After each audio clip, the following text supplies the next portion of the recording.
Are you the type of person who enjoys or seeks out novelty? Do you like everything to be new, new experiences, making new things, let's say in your wood shop or whatever shop you have?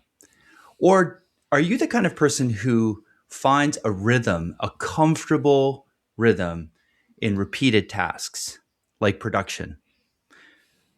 Today, on this episode of Woodworking is Bullshit, we are going to tear apart this issue as we have people on both sides of the coin.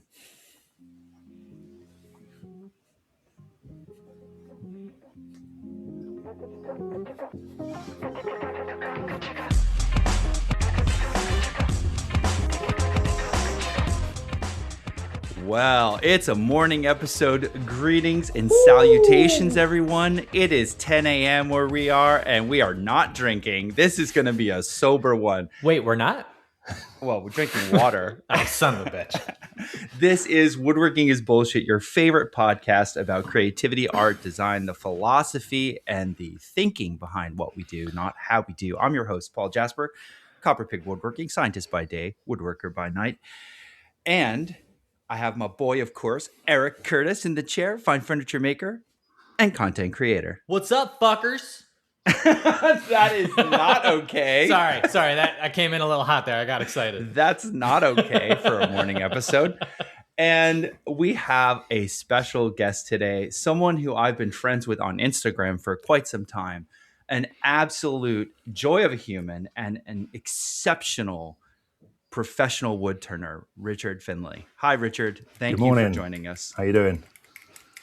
Now, Richard, it's amazing that you agreed to be on this show because I have a long history of insulting shitting on turners. Yeah, I have a long history. Well, that was the first thing I wanted to bring up. Actually, this sort of ongoing theme of sort of picking on woodturners.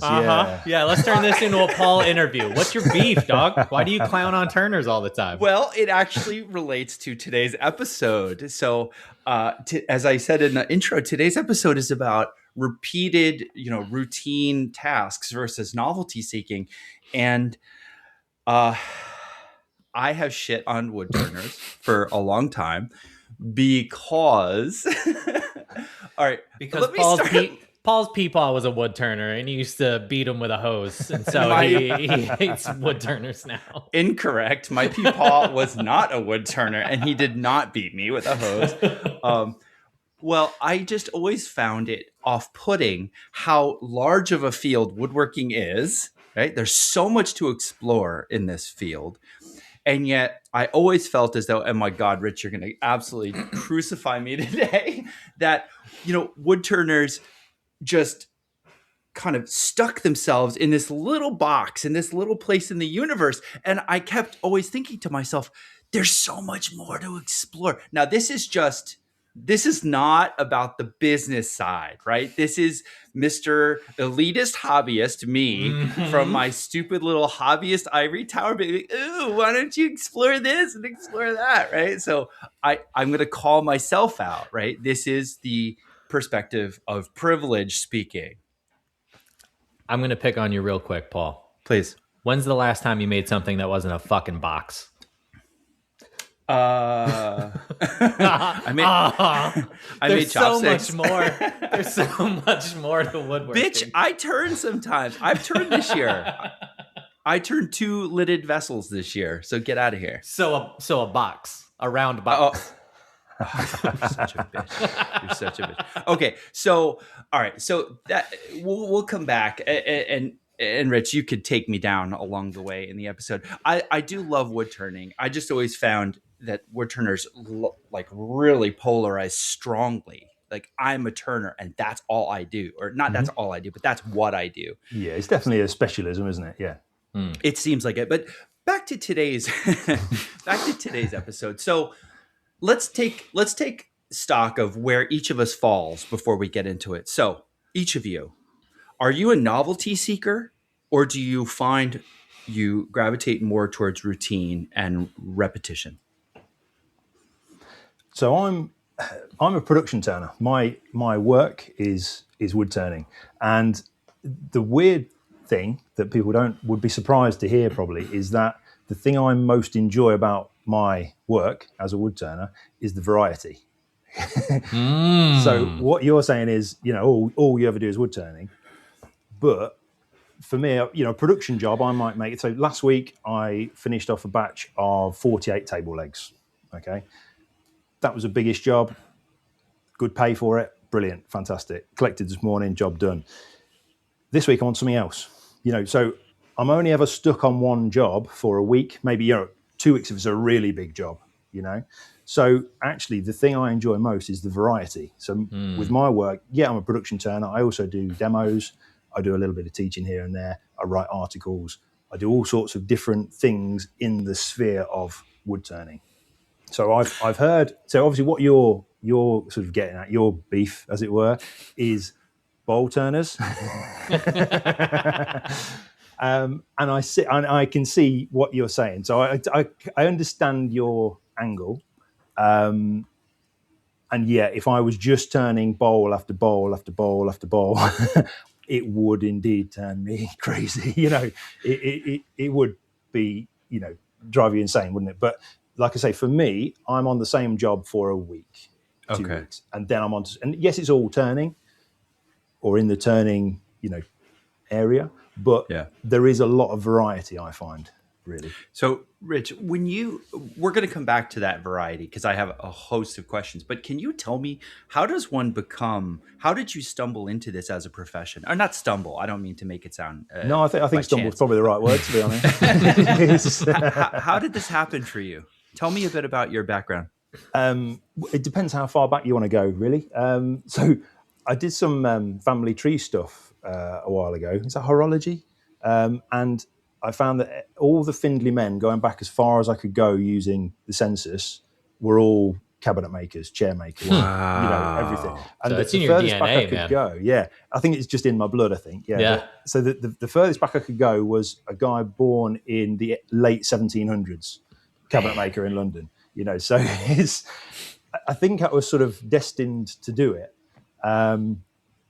My grandpa started a business after the war. He was a trained cabinet maker, but after the war, there was no money in the UK was basically bankrupt on its knees. There was just no money for people to go out buying bespoke furniture. So he had to find a way of making a living. So him and his business partner, again, I don't know the exact story, but basically they came upon the need for curtain tracks that fitted kind of round bay windows and things like that.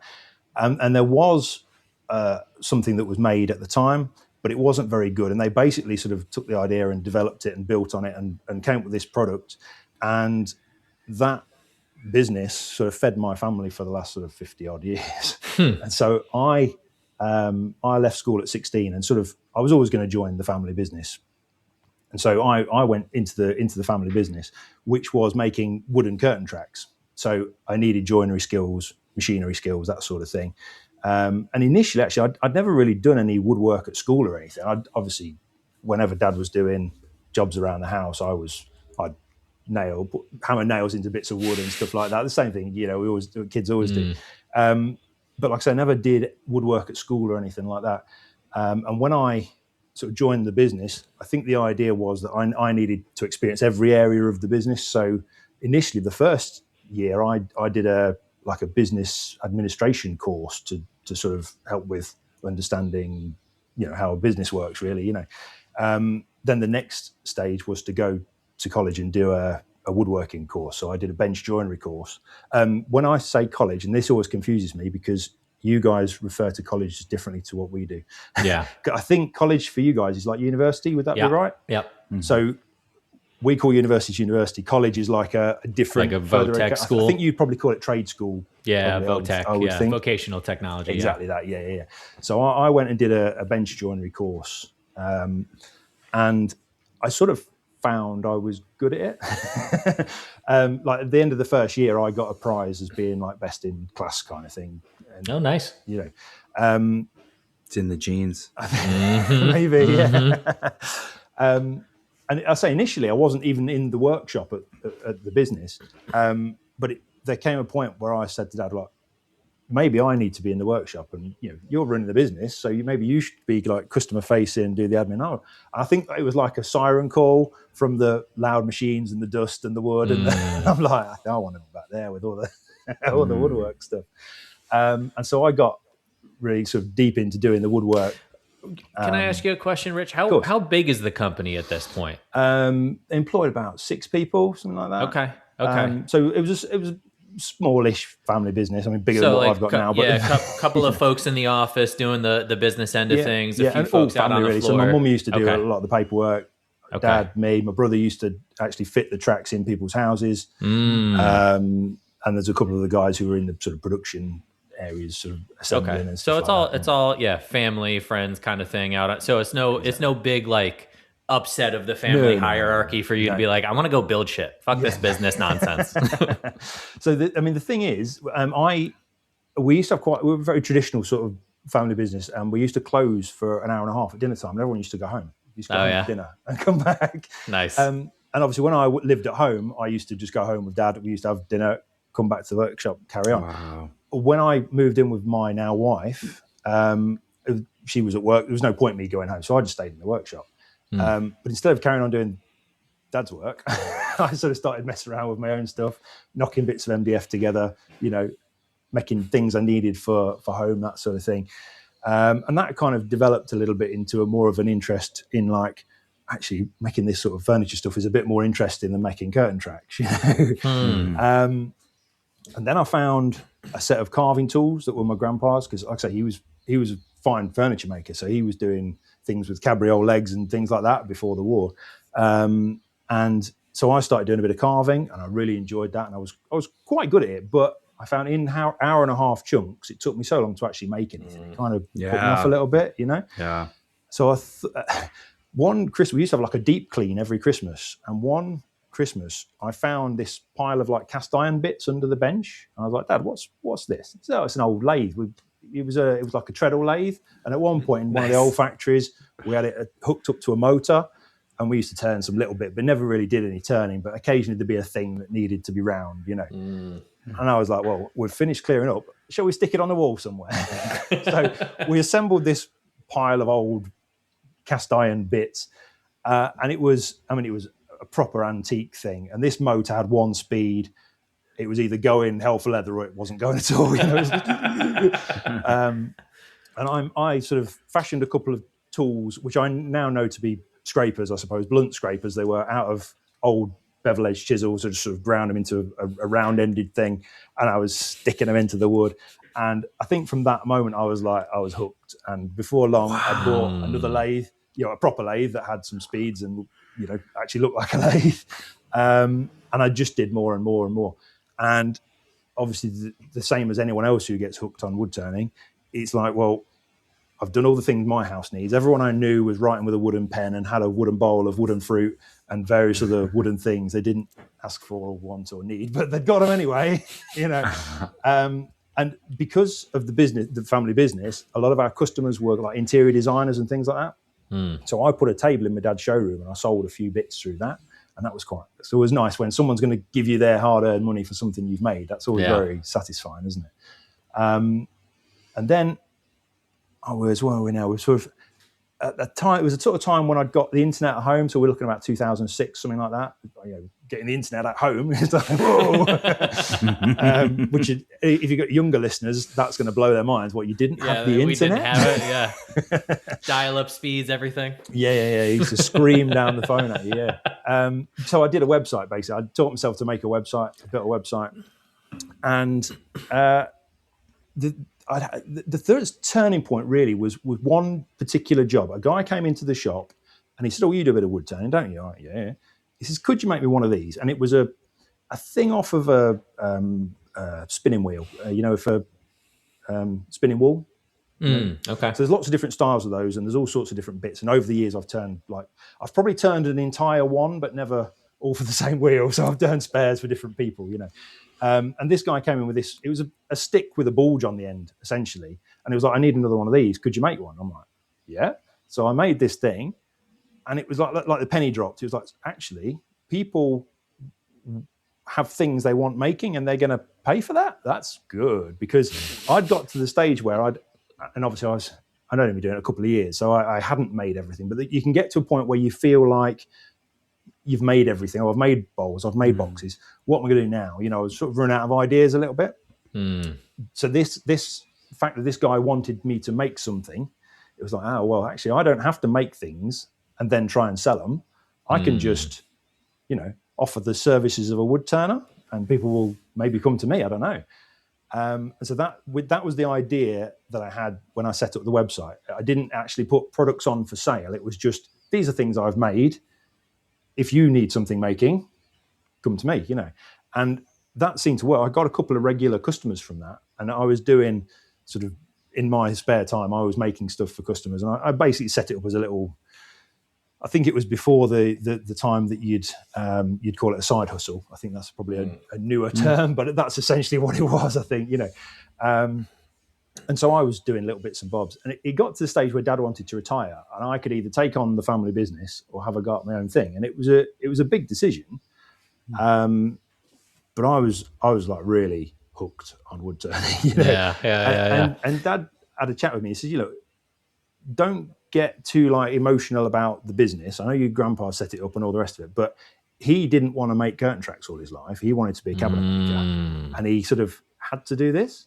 So, although there's a lot of nostalgia and family and then, he understood that actually it's not the most exciting business. Like I say, it fed us for the last 50 odd, 60 odd years, but it wasn't that exciting. That's a top tier dad move though. To be able to be like, listen, my father started this. I've done this my entire life, but don't if you want to do something else that's going to make you happy in life, fucking go do that. That's top tier dadding, right? Yeah, Rich, can I just for a moment reflect on the fact what a great family you have? What a great dad. And what a legacy you come from. And you all work together. And I'm sure there were little things, but it seems like it worked. You got along, and dude, you're so lucky. We're fairly. It was when you say you work for your dad. A lot of people have this image of you just turn up when you want to. It was like no.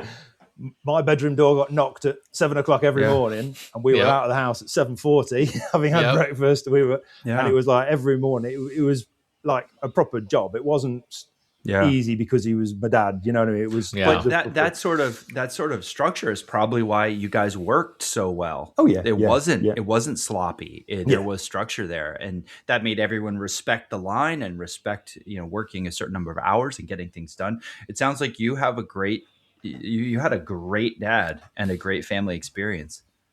Yeah, it was good. It was good. Yeah, I don't know what to say about that, really. That's very kind of you. Well, let me ask you this. So at this point, you're having this conversation with your father. You're like, I think I want to be a woodturner. I want to take the business I have, the side hustle, as it were, full time. What's your split at this point? You're still working full time for your father for the family business, but the business is picking up enough. The side business is picking up enough where you feel some confidence that it's going to succeed, so or is it a real roll of the dice? Customers who were coming back to me, time and again, and it was like, well, I've not really even tried to publicize the business particularly. As in, I've got a website. That's it. That's really all I do, and people have found me from that. If I actually tried to spread the word, maybe I'd get more. And let's face it, it was a punt. I didn't really know. And woodturn, as we've already discussed, is a bit of a niche specialism. It's like, is there actually enough? I don't really know. But the thing is, I'd developed sort of carving skills. I've got my joinery. If woodturning all went to shit, I could hang doors for a living. You had enough of a dispersed skill set. Yeah. There's lots of things. So when I set this workshop up, I've got it set up to do any kind of woodwork. So you can see I've got a bandsaw here. There's a planer thicknesser over there. There's a circular saw behind me. So it's set up so I can actually do any kind of woodwork. And actually, when I first started, I would do anything. I never said no to a job. So I did all sorts of things. And actually, over time, what I realized was woodturning is what I'm really good at. And in the end, I was having enough work just to do wood turning. So I'd just say no to anything else. Occasionally I'd make a bit of furniture, and actually the workshop's not that big. And so I'd be like, oh, I've got to move around the thing. Yeah. It's in the way. I'm tripping over. There's not really enough room. Everything would take 5 times longer than I thought it would. So it's very hard to make. You only got to tell me that, buddy. So at this point, is the wood turning the most work that's coming in, or is the wood turning the most profitable part of the business? Both. Like, how did you decide to start turning away all of the other things besides just space limitations? So we got to the point where Dad wanted to retire. He actually sold the business. And what I did, I went to work for the new owners. So I did like the transition. So Dad basically retired, although he was there as sort of a, what's the term? Like a consultant if needed. But I was basically the transition point between the two businesses. So I started with them 4 days a week, and I did a day plus sort of evenings and weekends for myself. And then over the next, I sort of had a 2-year plan that I'd build it up and take their work down to 3 days, then 2 days. And actually this happened in 2008. And we all know what happened in 2008. Yeah. Great time to start a business. But actually what happened was the company that bought my dad's business was a shop fitting business. That's the term you would have, shop fitting, as in, so you guys who fit out a retail shop. So they go do like shelves, display units, that sort of thing. And they sort of thought, well, maybe the curtain tracks would be a good side thing.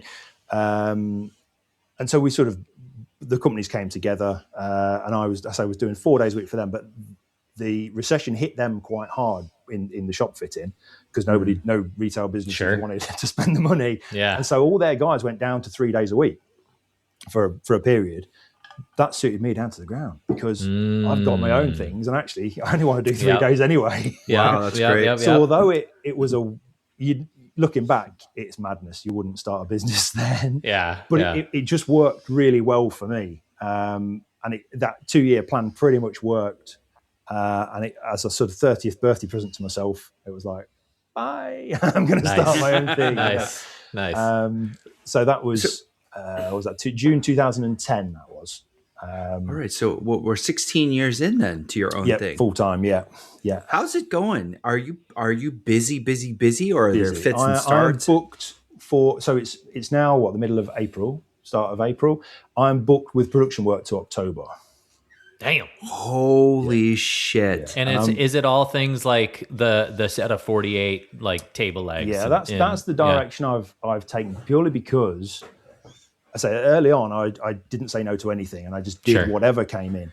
And you kind of learn what jobs work, what jobs you enjoy, what jobs you don't enjoy, which ones pay the money importantly. Yep. And the ones I try and dodge these days, which is going to sound weird to you, Paul, perhaps, is whenever I get an email from someone saying, "Hi, I'm a designer and I'd like to." No, fuck those guys. That's like red flags. Well, why is that? Wait, most of the designers that I've come across couldn't design their way out of a paper bag. I see. That part, agreed 1000%.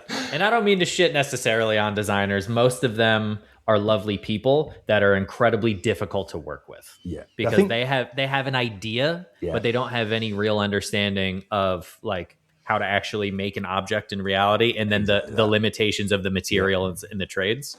Absolutely. So it's just a nightmare. So what you guys do, being a designer maker, I suppose, you design something and then it's only you to blame if the things are real ball ache to make. Right. That's right. Yeah. What I found was these designers, when they come to you, they've got an idea and they've got a drawing. Yeah. And I, at the start, because I'm a people pleaser and I'm trying to run a business that's successful, I'm like, yeah, I can do that. I'm sure I can do that. We'll work. And I would, wrestle with wood in ways that didn't want to be wrestled with to achieve what these people wanted. And I realized actually further down the line was the designers don't actually care that much. They've got an idea. And if you say to them, it won't work, mate, they go, oh, okay, no problem. Yeah. That's exactly it. Because they've just drawn a thing and thought, oh, I like it. This might work. Yep. I need someone who can make it. Richard will do it. Can you make that? And if I say yes, then it's suddenly my problem. Yep. I see. Yep. So Richard, designers are out. What is your favorite kind of job and why? So The production stuff, I do enjoy the production stuff. As I would say, I don't like big production jobs. I would never make 1,000 of something. That is, I did 1,000 once. Yeah. And I would never, ever do it again. It was the most, it didn't help that it was a bit of a crappy job as well. My best customer at the time, I was turning walking canes for them. And they were all like Gothic stuff. So they'd give me these Gothic skulls and stuff that were on top. And I'd turn the canes and spray them black and assemble them. And they'd sell them off all over the world. But they also had a section of their business that was doing like merchandising and that sort of thing. And they had this commission come in from a firm who wanted this customer had some sort of seminar or something, and they wanted a little gift to give to everyone. And so they came up with this key ring with a sand timer in it, with a plaque on the side. So imagine, have you ever been to one of those like little B&B hotels where they give you a key with a massive fob so that you don't lose it? It was kind of that sort of thing. Okay. Weren't even turned. I'll go straight from the top. It wasn't even turned. But this was in the really early days. I was still working for Dad at the time. And I didn't really know how to price things properly. Yeah. The timber guy basically screwed me over because I needed 1.5 inch beech. And he turned it, well, I couldn't get 1.5 inch. We've got you 2 inch. Well, there's my profit down the Swanee straight away. And you just don't realise how many 1,000 of something is until they're in front of you, which sounds stupid, but I'm a bit of a counter. So when I'm doing stuff, I'm like, oh, there's 10 done, 10 done. Yeah. Holy shit. Yeah, you've done 10 tens. That's only 100. That's only 10%. You've kind of got to do that another. Oh, Jesus. And these things, they had like 4 or 5 steps to them. 4 or 5 steps times 1,000 is just... Yeah. And then there was a deadline as well. So then the pressure. In the end, I had all of the guys working for Dad doing it. My mother-in-law was sticking these labels on. Everyone I knew was doing something. Oh my God, that sounds awful. And the stress of the whole thing and the deadline and getting it all done to the quality. And the worst thing is, like I said, it was a crap thing. They would all have been in landfill within a fortnight of the event. It was so bad. And I didn't make any money on it because I basically went, that sounds about the right price. I didn't really know anything about it. You didn't have enough experience to figure it out, man. Exactly that. So it was the only good thing I can take from it is that I learned a lot from it. And the main thing I learned was I'm never ever doing 1,000 of anything ever again. All right, Rich? Are you more? Let's see. Would you say you're more? I think you seem to be more repetition based, not to 1,000 of something, but you do enjoy repetition versus novelty seeking. Where do you put yourself on that continuum? So, I do like to. One of my problems is because I'm booked so far ahead, I don't get a lot of time to sort of play. So there's occasionally things that enter my head and it's like, that'd be quite a good thing to make. But what I've found is, and I've sort of developed myself a little thing where I can play in that I write articles for the woodturning magazine in the UK. Nice. And I've been doing that for about 15 years. And so I've got quite a good relationship with the editor. And so basically she lets me write whatever I want. So I'm doing a series at the minute on making turn boxes. And so I've never made a couple of different types of boxes that I'd like to make. So I write an article about it. I spend a couple of days in the workshop making a thing. I write about it. I'm paid to do it. I don't even have to try and sell it because I've been paid to do the article. I've got writing articles down to quite. That's awesome. That's a really clever way of like finding time to play in the shop when you do it professionally can be very, very difficult because even if you have like a chunk of time that you're like, I'm going to do this for 3 days, you're still fixed on the next thing you have to do to pay the bills, because you're running a business, right? So I hate when people say like it sucks the joy out of the thing. If you want to hate your hobby, like do it professionally, that kind of thing. I don't think that's true, but I understand the point they're getting at. Absolutely. But what you've done is find a way to allow you to feel more emotionally comfortable, like in the play area, because it's already getting paid. Yep. Right. Like that's a fantastic way to go about it. All right. But I'm coming back to the question because each of us needs to locate ourselves on the repetition loving spectrum versus novelty seeking. Rich, you didn't answer. Where are you on that spectrum? So I when you two have been talking in the past, like you don't like doing the same thing more than once. I hear you. I do get it. I'm not special. I'm not wired differently. He's you know avoiding what I mean? the question again, Paul. I don't know. Again, I know it. He cannot answer this question. And going back to your last podcast, I'm not ADHD either, so I've not got that thing I can rely back on. So I like money, so production work works for me quite well. Okay. All right. Eric, where are you on the spectrum? I mean, I definitely fall a lot more towards the novelty seeking than the repetition. I don't think I'm 100% at the novelty. I find a good deal of comfort in the boring processes that allow me to get to the novelty, right? So like when I have an idea that's new, that's interesting, that I'm excited about, the first step is always going to be choose the lumber, mill the lumber, get everything down to rough parts. And that can be 3 days of work where you're just like fucking jointing, thicknessing, table saw. Like that's it over and over again. And in that, I enjoy the kind of the repetitive motion, the turning the brain off, the letting the mind wander. But I think if I did that every day, and I have in the past working in cabinet shops, I get bored within a few days. Yeah. Well, what you said is interesting because I thought the same thing today. I thought, well, I'm definitely wired towards novelty for sure, but that's in terms of design. But every time you come up with a new design, there's tons of repetition to make it's still the same damn craft. It is. So it's like when we talk about this idea of novelty versus repetition, I believe all of us have to be okay with the repetition because woodworking is repetitious.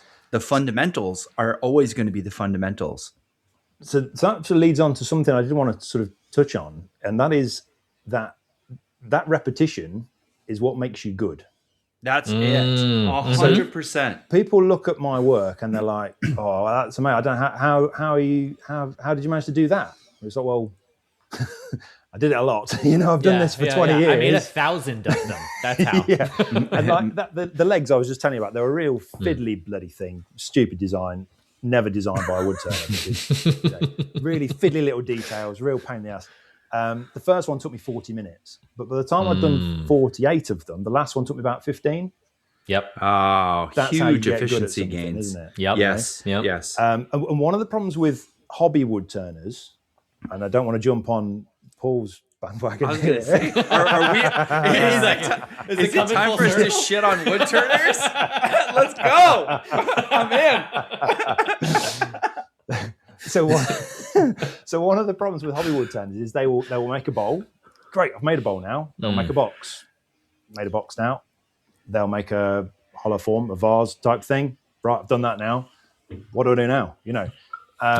And then they'll move on and they'll do go from the bowl to segmented bowls and things like that. But they've not actually mastered a basic bowl yet.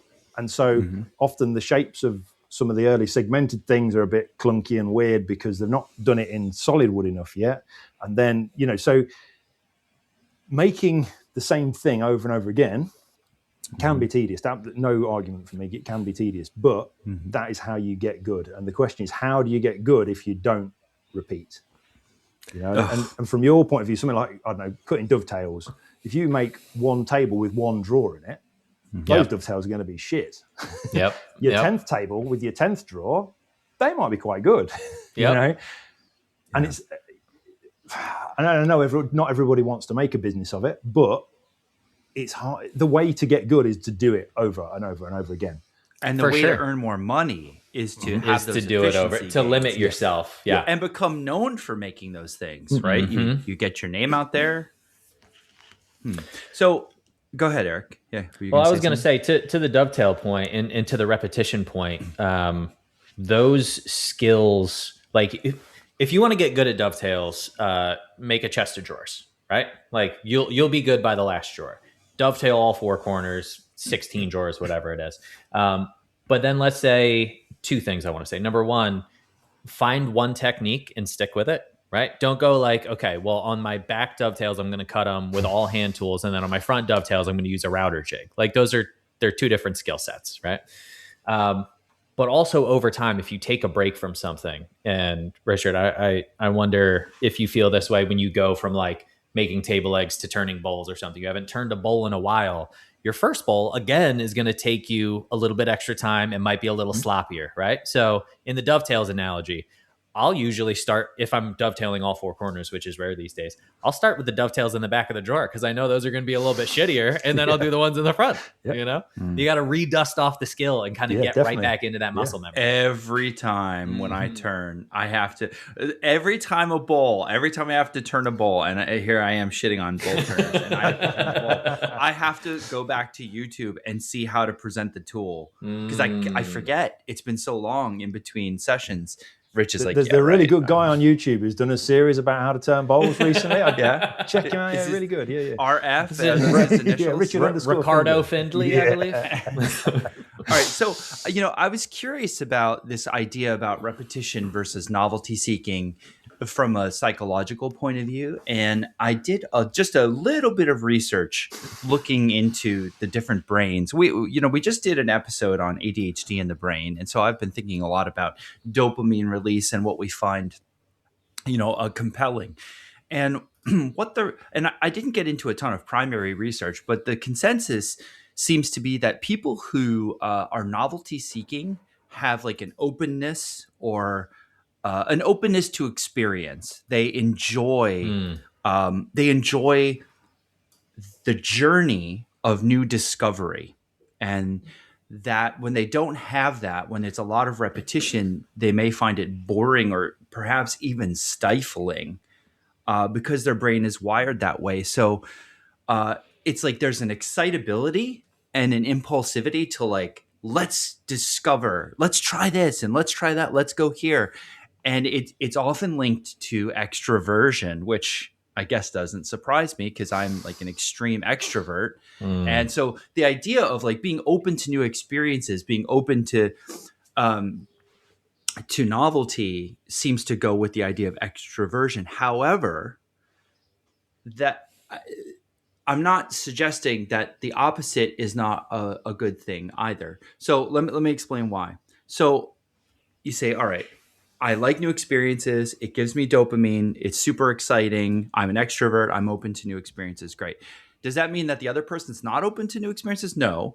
It means that the people who prefer repetition score high in like an emotional stability or low neuroticism. So individuals like that enjoy repetition are emotionally like regulated. They enjoy predictability and routine. You can imagine evolutionarily, as we're right? One of those people is going to die and the other one's going to be safe in the cave. Yes. I was the asshole who was like, can I kill a mammoth? I don't know. Let's find out. Yes. Evolutionarily, humans need both traits. We have to know what is safe and dependable, right? For food, for shelter, for our safety. Like that is so important to surviving in a chaotic world. However, if you never explore outside, how do you find the next place to live or the next food source or the next whatever? So you see, I think both of these traits, whether it's repetition and stability or the extroverted neuroticism of the joy of novelty, it's not one or the other, really. I think both are probably the optimum. And I think, Eric, you see that in our work. Yeah. Well, I was also going to say, like, at some point, somebody had to take a chunk of wood and stick it on a spinny thing and stick a knife into it. So like at some point the wood turners were the novelty seekers. Cause like, have you ever chucked up a green log and spun it at 3,600 RPMs? Like you feel like you're going to die. Well, let's just say one of the wood turners was a novelty seeker. Whether that person survived the experience is a completely different question. But you see, early on in your I'm really looking at wood turning here, but early on in your turning journey, everyone is like that because it's I can make a bowl. I can make a box. There's a lot of different things you can turn. Okay, so I do my interest with my background actually is furniture stuff. So I like making things for furniture. I always sort of say I kind of wanted to be a furniture maker, but kind of got distracted at wood turning on the way and never really got past it, kind of thing, you know. Rich, what you brought up, hold on. What you brought up was the idea of immediate gratification. I do think that wood turning has a much more immediate gratification than furniture making. Yep. I make a chest of drawers. It's going to take the next 3 to 5 months. Yep. I just know it. I'm not going to see that, to 5 months. But if I could turn a thing, I could have that in an hour and a half lunch break. Mm-hmm. Yeah. Like it starts to pay dividends real fast. And I think for hobbyists who don't have a ton of time, having a project that they can start and finish and feel good about achieving something in a small amount of time makes a lot of sense. Yep. Yeah. Well, as a furniture maker or cabinet maker, sometimes I got to get things done like as fast as a wood turner. And when I do, it's a fantastic way to do that is to use a goddamn nail, a little pin nail, a little glue and pin nail action, And you know what does a great job hiding pin nails? Tell me, Eric. Wood filler from our sponsor today, Gorilla Glue. This is our new sponsor, by the way. We got a new sponsor. Hi, Teddy boy. Yes. So listen, if you've ever worked in cabinetry, which 2 of the 3 of us have professionally, sometimes you got to bang a thing together. Sometimes you're using like pre-fin maple, and you gotta throw a couple of tacks in there, and then you got to fill the hole. What's great for that is a natural colored wood filler that dries tough, that dries, gives you extra strength, and it gives you a nice finish to surface to finish on. That's a weird way to phrase that. That was weird. Yeah. Well, sometimes, Why don't you tell me about the glue, Paul? Why don't you just stop sitting there, listen to me fumble this fucking ad read and contribute, buddy? Okay. So when we were originally asked to take on a new sponsor, which is Gorilla Glue, I, of course, struggle because I don't like ads. But I do have a criteria, which is it has to be something that I believe in. And I have used there's 2 points I want to bring up. I have used Gorilla Glue, and we can talk about this. This will be our sponsor for quite some time. I have used the polyurethane glue extensively with veneering, but I didn't know that they had a PVA glue, like a wood glue, let's say. And it says it has less water. And the water is important to me because when you're using anything thin, like veneers or what have you, water obviously will make it cup when you glue it. And cupping is tough because if it cups, like let's say you glue 2 veneers together or something thin and it's all cupped, what do? You can't use it that day. I usually have to wait 2 or 3 days for the water to evaporate from one of the sides. So I have to be careful about which side is up, which side is down, and let that evaporate. So the idea that it maybe has less water in it it definitely makes me open to working with it and trying it. Yeah, that's big. I've talked about veneering with wood glues, water soluble glues. Yeah. And it can be a nightmare, especially if you're veneering over MDF. So something with a little less water is fantastic. And I know I have a bucket of Gorilla wood filler in the shop right now. Because sometimes you just have a painted surface, right? And you screw the thing together in cabinetry all the time. You slap a little filler on there, you sand it down, you get it painted. All's right with the world. So Gorilla, tough enough for the pros, easy enough for everyone, including wood turners. So if you want to get some today, you can go to GorillaTough.com/woodworkingisbs to support our goddamn podcast. It's woodworking or Gorilla.com/woodworkingisbs. And thanks to Gorilla Glue. Let me ask you a question, Rich. What's your relationship with our Lord and Savior? Have you prayed at the altar? Rich knows what we're talking about. I've listened to every episode. So I was looking forward. I was sad when I heard you got a new sponsor. I thought I'd missed out on this. Oh, no. You didn't miss This out. is good. I like it. Yeah, let me tell you something. Our Lord and Savior, William Teresa Burkle, is not his middle name. Is a man amongst men. And let me tell you, this episode is coming out on Wednesday, April 15th. Yeah, Paul? Yep. 2 days. Phenomenal. And you know what's 2 days after that? Friday, April 17th from 10 a.m. to 1 p.m. It's a LaMelo demo day over at WTB. So if you're looking to revolutionize your joinery, whether you're a professional cabinet maker or a dedicated woodworker, this is an event you don't want to miss. So head on down there. Sherry and Jack love LaMelo ice cream. You know that. LaMelo flavored ice cream. LaMelo flavored ice cream is the tits. So that's down at 390 Pike Road in Huntington Valley, Pennsylvania. And you know what else they got over there, Rich? They got 10% off all wood turning blanks, buddy. That's good. Excellent. I think maybe that's in store only, unfortunately, but maybe you bit of a way for me to go. Flight. Yeah, for 10% off, you can save $20. You know, that's travel from the UK all the way to Pennsylvania, and then get stopped at customs for bringing in raw materials into another country. This feels like a win-win for everybody. So I'm going to let Bill know you'll be there on LaMelo Day to pick up some wood turning blanks. Absolutely. That sounds good. Try and stop me. All right.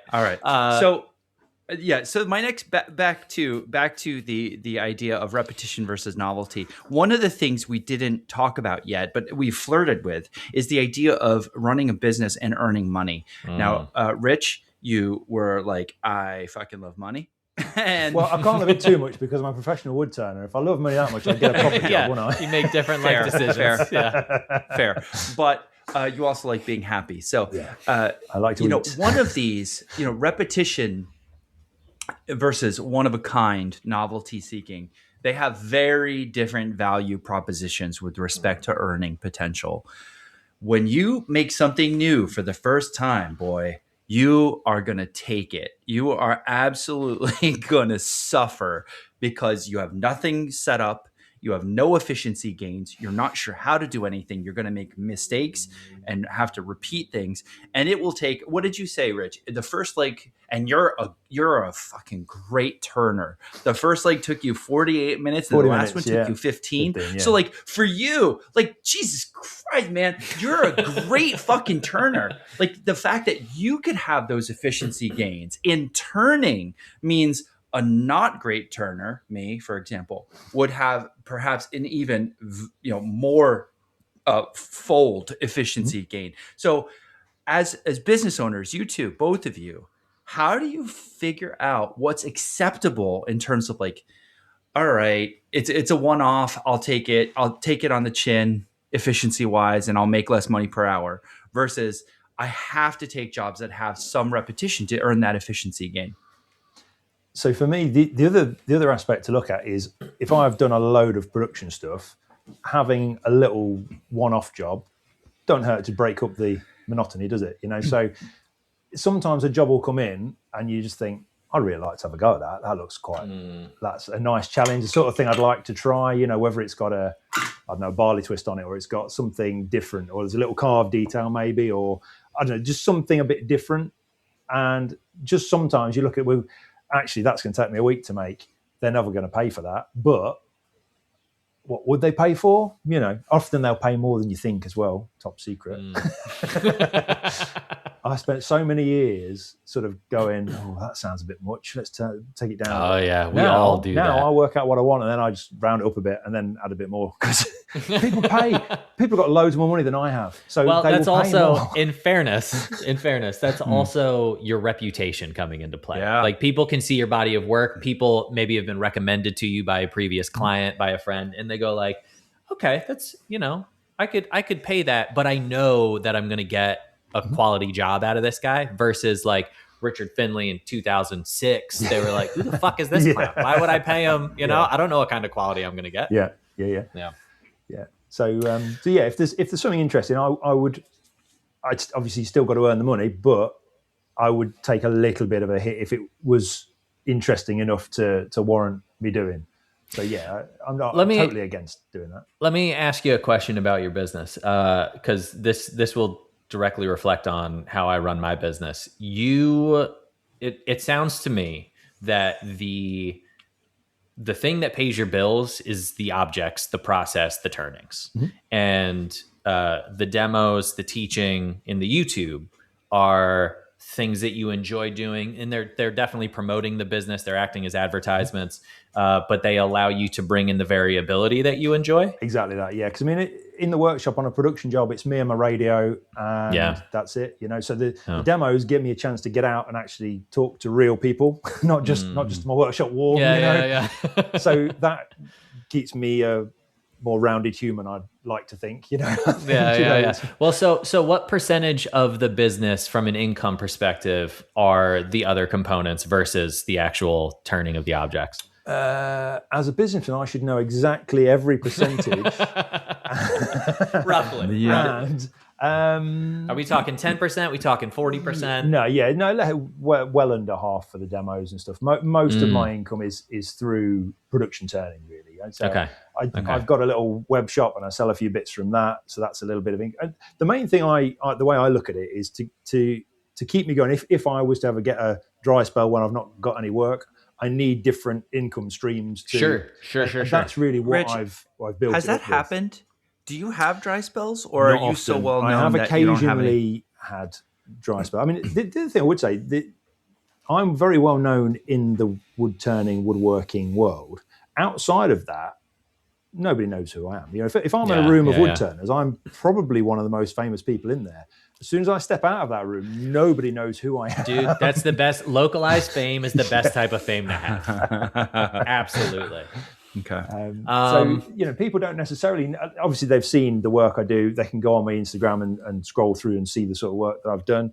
So that they do get a bit of confidence that way. But I'm not, known in that way, sort of thing. I'm not a big brand in the furniture world, if you think of it that way.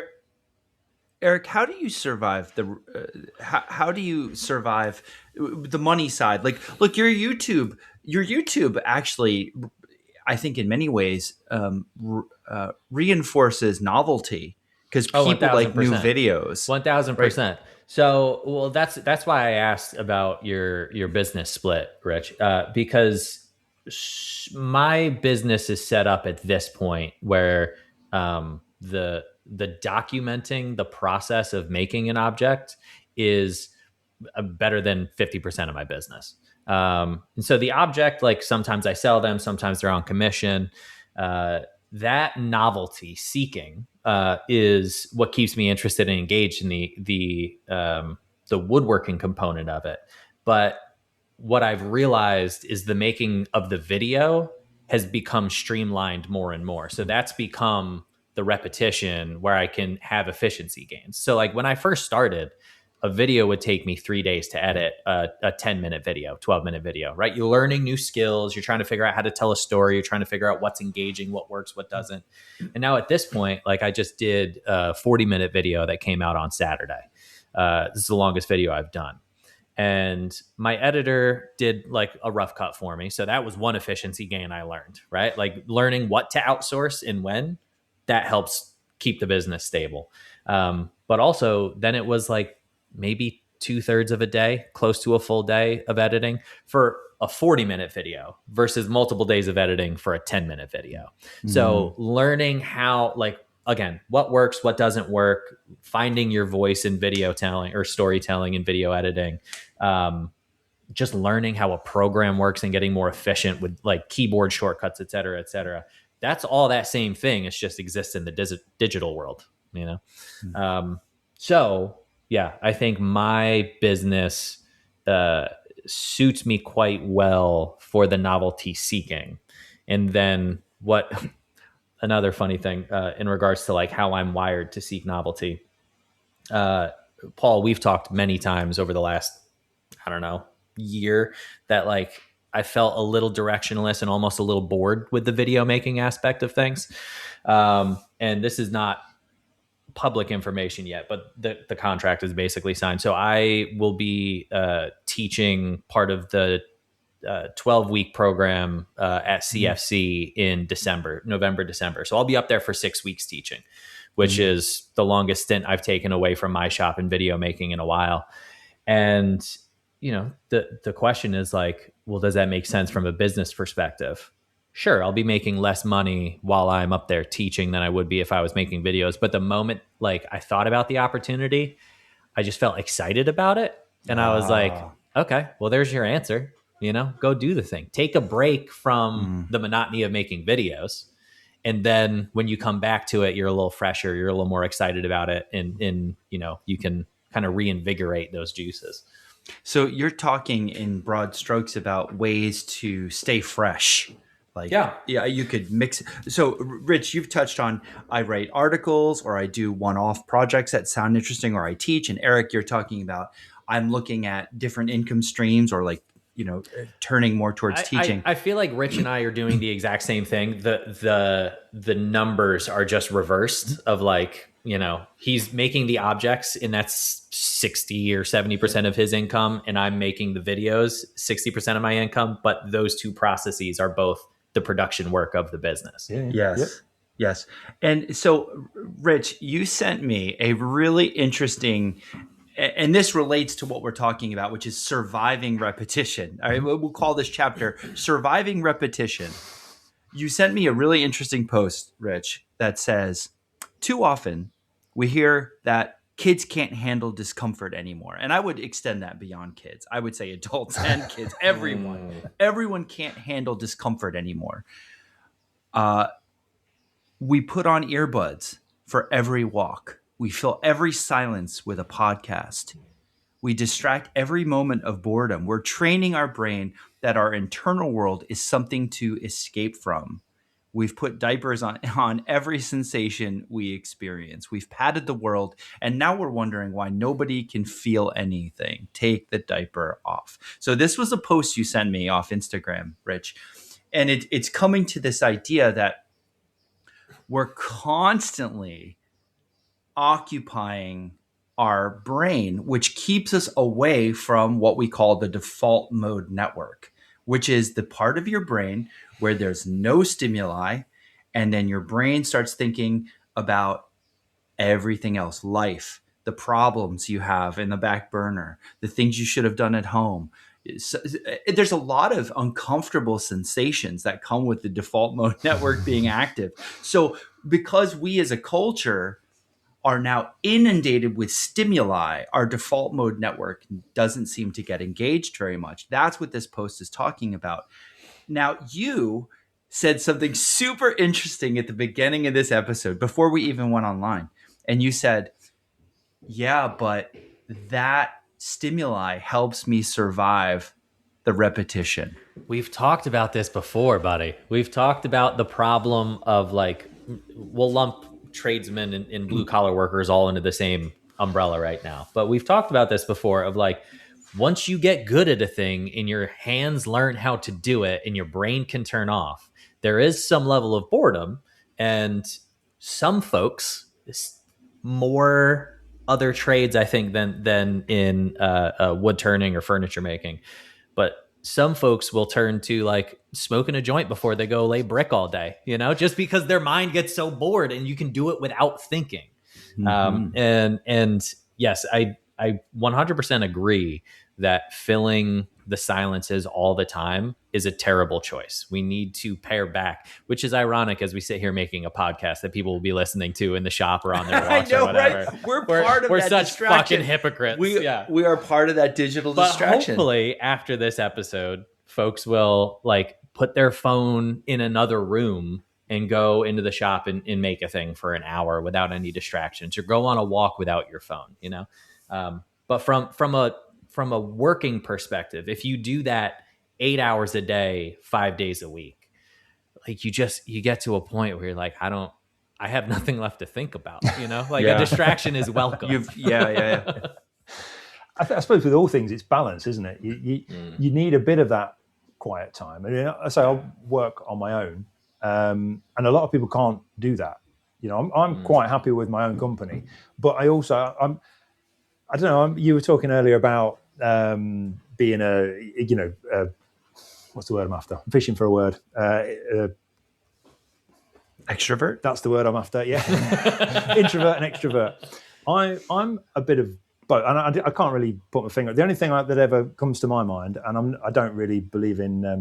I was going to say astrology. But I mean, it's as good as any other hokum pokum religion. to look at. But I'm Gemini, which is famously like two personalities. I'm perfectly happy on my own in my workshop, me and my radio, or me and my noisy machines. I can't hear the radio anyway, so I'm fine with my own thoughts. I'm quite happy at a party. I can get drunk and have a party with the best of them. I can do both. Yep. So I'm not a total introvert. I'm not a total extrovert. I can a little bit of both. The same with my woodturner, really. I don't doing all of one is probably not very healthy. I like to do a bit of both. I can be all on my own. I'm quite happy in my own company, but I like to go out with my friends, have a few beers, whatever. It's. So when you're in your own company in the shop doing, you've got 8 hours of legs in front of you. When I was working in cabinet shops, what I would often do is like I would just put the foam earbuds in the morning and like have no music or anything on and just do that until lunch. And then after lunch, I would put in like the ISO tunes and I would just like put on the radio, put on a podcast, whatever, because what I noticed having just a chunk of time, to your point, which you just said, having a chunk of time where you're just kind of zoned, for lack of a better way to phrase it. That was really helpful. And it helped the day go by faster, because like when you are constantly like, you have an album on, you have a podcast on, it's a time check of like, okay, there's an hour and a half, right? There's 45 minutes, whatever it is. But when you get into a zone from 8 to 12 and like, you're just whatever you're doing, building cabinets, and then just like, oh, oops, 4 hours just went by. So what do you have a split like that where you're like, I dedicate some time to silence and then I put the radio on? Not necessarily. I tend to have the radio on most of the time, but my machines are all quite noisy, so I can't necessarily hear it terribly well all the time. For me, I think I had a really good point then, and it's gone out of my head. But you said you weren't ADHD, brother. Yeah. Extrovert.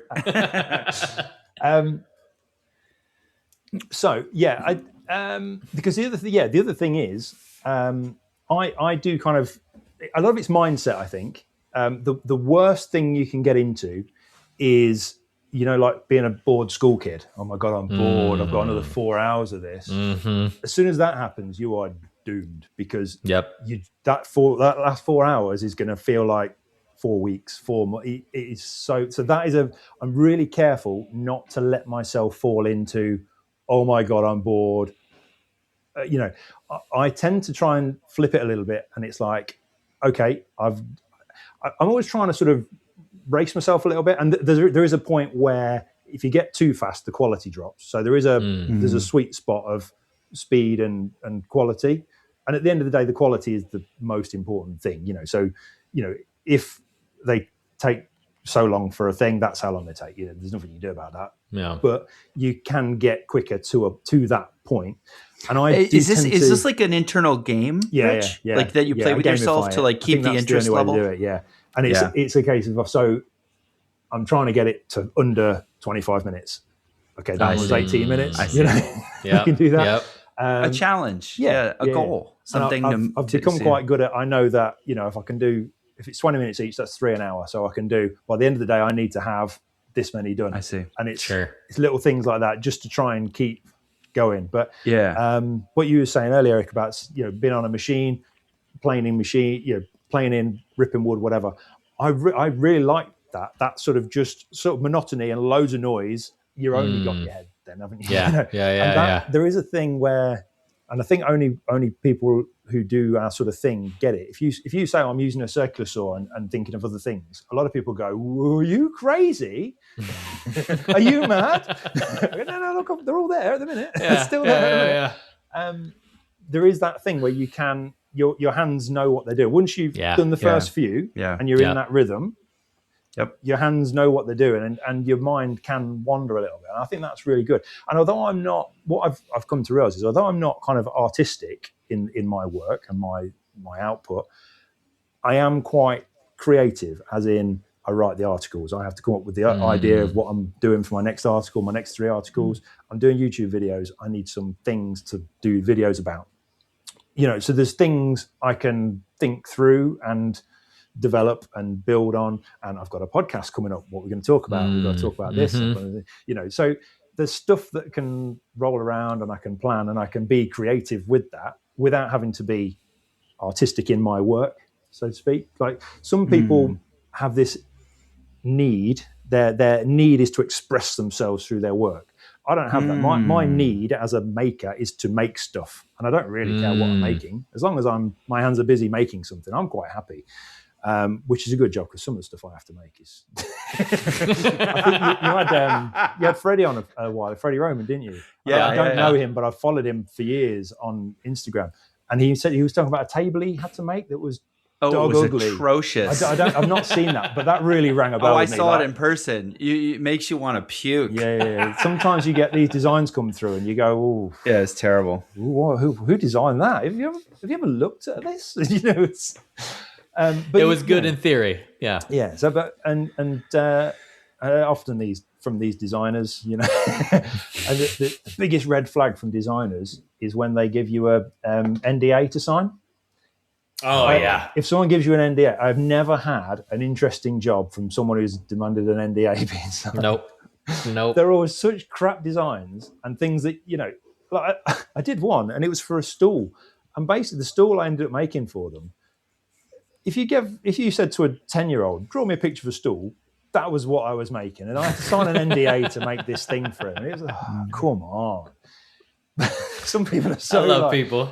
I think I've gone off track a bit there. Sorry, but I love it. I want to hear more about the stall.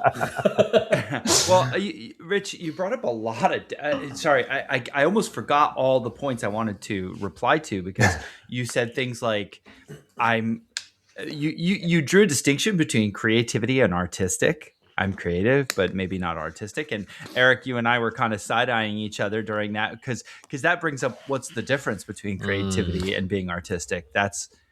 Go ahead. Yeah. So my great-grandpa, we're talking about family legacy, my great-grandpa was also a watercolor painter.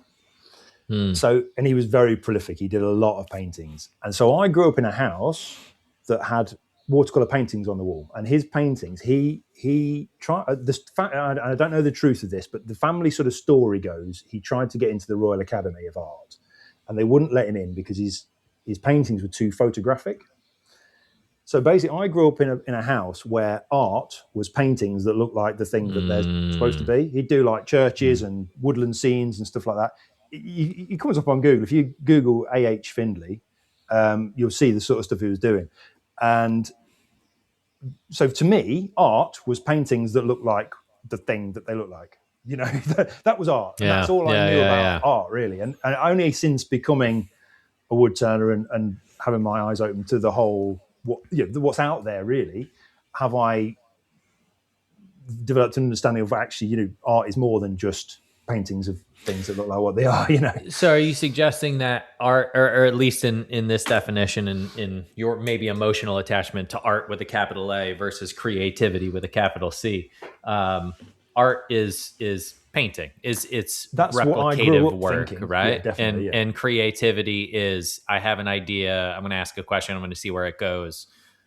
Like a mechanic can be creative in the way that they solve a problem, but it's not artistic. Yeah, I consider myself a craftsman, not an artist. I mean, some people have said I'm an artist, but I don't really buy it, to be honest. Well, those are the people you just charge twice as much next time. So, I'm an artist. Yeah. We always settled on artist being kind of like, I want to express an emotion or ask a larger question about either the world or society or who I am. Art is trying to pull at those intellectual and emotional heartstrings, right? Whereas like creativity can inhabit almost any form. Is that where you are now, Rich, with that? Yeah, I think so. Probably. Yeah. I mean, yeah, I guess the description I've settled on here is that art would bring a feeling out in you, I guess. Yeah. Whereas I'm not really doing that. You don't get that from table legs, as far as I'm aware. You can, but these are overlapping. Yeah, but go ahead. Yeah. It's also about storytelling, right? So like the old joke, Rich, you may have heard this, is like, what's the difference between a vase and a vessel? it's about $10,000. Like it's, that's it. It's like one person is telling you that it's an important object because it expresses XYZ. And I'm not knocking them. I'm very much guilty of this. I'm like, oh, the reflection on friendship and material usage. It's a fucking bar. Get over yourself, And the other person's like, yeah, it's a vase that holds flowers. Shut the fuck up. It's quite funny because so one other thing, just sort of linking these things together. A lot of people look at the work that I've done. So I make a batch of legs, stair spindles, whatever. The first reaction I get often is, "Oh, I couldn't do that. I couldn't do the same thing over and over again for hours. It's so boring. I'd be so bored doing that." And then I look at some of the more artistic wood turnings. So there's a guy I know, an Irish guy called Pat, who's a fantastic turner.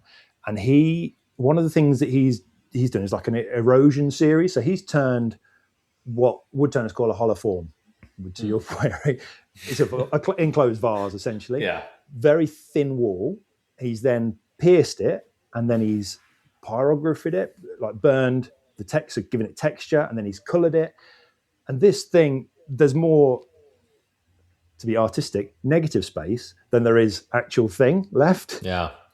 This thing must have taken, the first thing I looked at and thought was that thing has taken you months to make. Yeah. And yet no one said to you, I couldn't do that, I'd be bored. Whereas I've looked at it and gone, it's brilliant, but I would be so bored making that. Yeah. It's so much more of the same process again. Like you're piercing, it's the same you're carving, thing over and over again. Yeah. I do that. That's you're what I do. You're mapping out those spirals on a turned vessel. Yeah. So that, well, everyone, hopefully that ties it in. I don't know if it does or not. Yeah.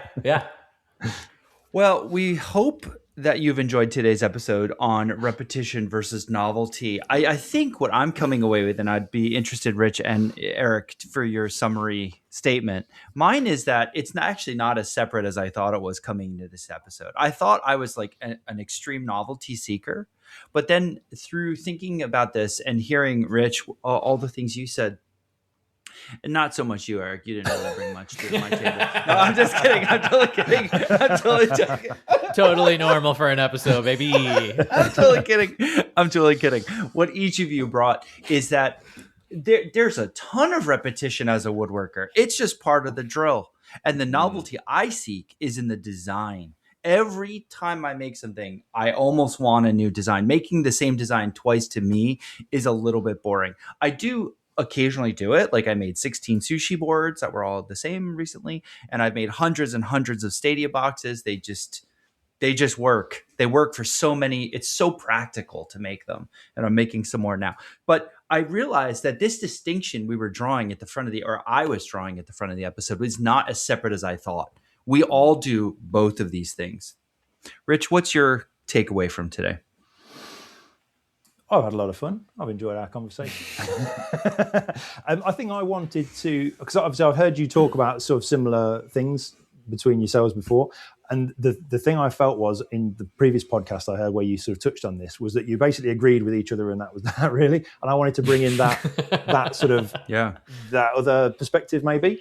So it's good that it's worked if it's opened your eyes to that. Yeah. And I think like you said, I think any job there's an element of boredom. So even like the most exciting, I've heard you talk, Paul, about how you love the science that you do.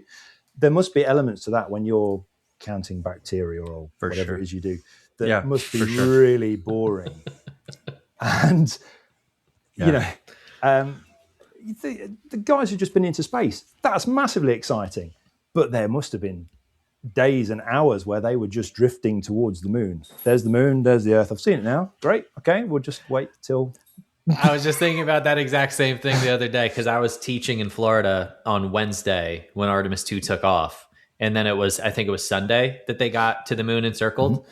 And it was all very exciting, both ends. But I didn't think about them for whatever it was, 3.5 days while they're just like floating through fucking space. It's like in the size a vehicle the size of a minivan. Getting in each other's way, floating by.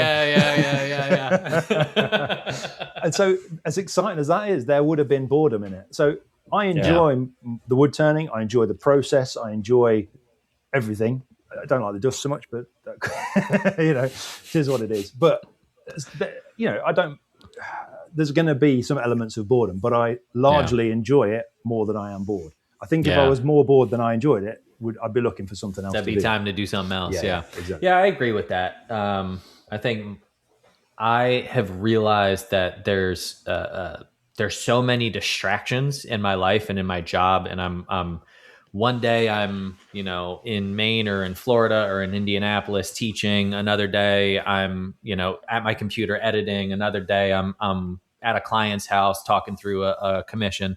That like the days where I kind of get to be bored, I get to go through the milling process, and that's all that's happening in that day, are almost like cherished a little bit at this point. Like there's no distractions, there's no nothing. I'm just doing the thing I know how to do, which is like cut wood up and glue it back together, and that's good. Too much of that would be a bad thing, but the right amount is a delightful thing. Well, it sounds like balance, as Rich said, is gonna rule the day. Rich, where can people find you online? I am on Instagram and YouTube, Richard_Findley, and I've got a fairly good following on Instagram. My YouTube's fairly new. I only sort of started that at the end of last year, but that's growing. So if you've got an interest in wood turning, then that's a good place to go for some technique stuff, spindle turning, bowls, all sorts of things. And I've got lots more stuff planned. I'm just a bit short on time putting stuff up on the minute, but I will get back to getting some more videos on there. Rich, if I can make you feel uncomfortable for just a moment, you are such a fantastic, absolutely incredible teacher and wood turner. I have used your videos and your instruction many times. In fact, Rich also uses a skew that is different, I would say, from typical skews. Now, listen. Anyone will tell you if you practice enough, you could use any skew. It could be any fucking shape. It's all about you figuring out how to use it. I have a skew that has been the fucking bane of my existence, and I keep struggling, and I'm still not great with it. I'm okay. But Rich uses a different kind of skew, which is a large parting tool. It's like you take a parting tool and maybe double or triple it. It's like, let's say normally it's like 1/8 of an inch. Like triple that, right? Like 3/8, or what's the size? It's 10 mil. So yeah, just a bit over 3/8. Yeah. Okay. And Rich uses this large parting tool, as his skew, and I've been so curious about how that works for me that I bought a new skew. And now this sucks in a way because I'm like, oh, the tool will make me a better turner. I'm doing the very thing you're not supposed to do. But Eric, listen, before you judge, I have put in years on the skew I had, which was like an oval kind of thing. Yep. And I just can't get it. And so I thought, you know what? Maybe Rich's, parting tool skew is just going to just vibe better with my body, the way I control it, the way I see. Anyway, Rich, I just wanted to talk about that. I just received it just about a month ago, and I haven't tried it yet. But next time I turn, I am absolutely keen to see if your hybrid tool, and you're the only one I know who uses this like little skew. Yeah, I've never seen that before. Yeah, so it's quite a traditional sort of British tool. The French use a tool called a bidan, which is it's got a single bevel, so it looks a bit like a sort of mortise chisel, really. The thing about the English and the French is we've always just done things slightly differently, just enough to piss each other off. And so the French use this bidan, and the English use a beading and parting tool, which is essentially the same, but it's got two bevels rather than one. But we use it in very much the same way. So it is quite a traditional tool. My signature one is just a sort of slightly more refined version of it. But yeah, I use it all the time. It's really efficient because it sort of does a job of two tools. The thing I would say about a skew is skews, I think more than any other tool, are a very kind of personal tool. And some people like a big, heavy, wide one. Some people like a narrow one. Some people, there's lots of variations, and there's enough different skews out there that we could all have a different one and argue from now until eternity about which one the best one is. I just hope that you enjoy using my one. Really. All right. Well, I've had a lot of feedback to say that it has helped people, and I hope it does. I can't guarantee it will, and you won't get your money back if it doesn't. But and on that, join us on the after show, friends.